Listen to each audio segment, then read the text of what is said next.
కొందరిలో వారిని వారు హింసించుకునే స్వభావాన్ని మనం చూడవచ్చు.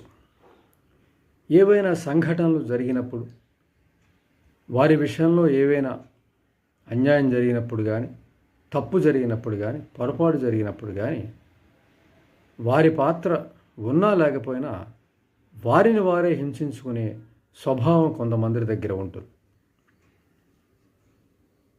వారి వల్ల పొరపాటు జరిగినా, ఎదుటివారి వల్ల పొరపాటు జరిగినా కూడా తమనే నిందించుకునే ఒక విచిత్ర స్వభావం కొంతమందిలో మనం గమనించవచ్చు. అంటే ఇది ఎక్కడి నుంచి పుడుతుంది, ఎందుకు ఇలా జరుగుతుంది? ఎవరైనా ఏదైనా అన్నప్పుడు తిరిగి అది మనము కరెక్ట్ అయితే అంగీకరించడం, లేదైతే దానికి సమాధానం చెప్పడం, ఇలాంటి ఆలోచన కాకుండా తమని తాము బాధించుకునే, హింసించుకునే స్వభావం ఎందుకు కొంతమందిలో వస్తుందని ఆలోచిస్తే అది అసమర్థతా స్వభావం నుంచి వస్తుంది.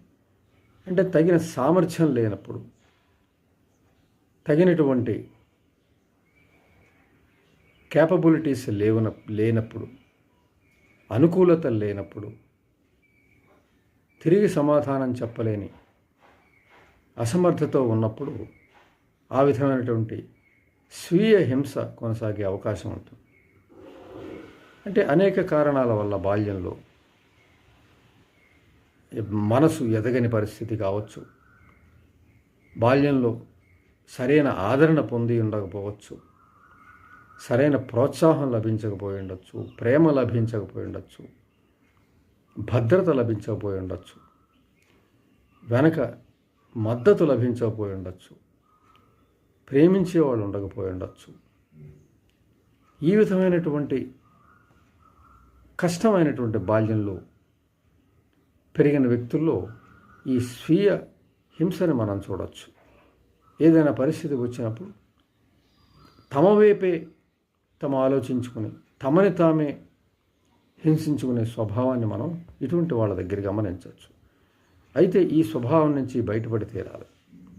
దానికి తప్పనిసరిగా వ్యక్తులు స్వీయ అవగాహనతో ఆలోచించుకుని తామేమిటో తాము తెలుసుకుని తమలో ఎక్కడ అసమర్థత ఉంది, ఎక్కడ